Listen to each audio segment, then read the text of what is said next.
কিছুদিন আগেই চরমোনাইয়ের সঙ্গে বৈঠক হয়েছিল জামাত ইসলামের। সেখানে দুই দলের দুই প্রধানের মিলিত হওয়ার পর মনে হচ্ছিল এই বুঝি চরমোনাই এবং জামাত এক হতে যাচ্ছে।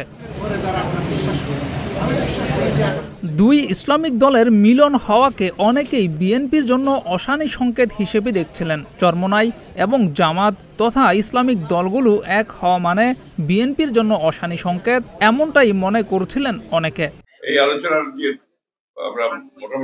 তবে কয়েকদিনের ব্যবধানেই চরমোনাইয়ের সঙ্গে বৈঠকে বসল বিএনপি মহাসচিব মির্জা ফখরুল ইসলাম আলমগীর। আর বৈঠক শেষে দিলেন এক বার্তা, যেখানে 10টি বিষয়ে দুই পক্ষ একমত হয়েছে বলে দাবি করা হয়েছিল।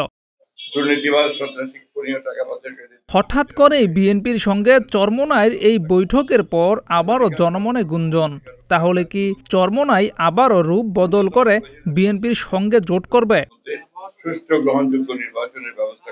এই প্রশ্নের উত্তরের জন্য হয়তো অপেক্ষা করতে হবে আরো কিছুটা সময় জনসাধারণকে।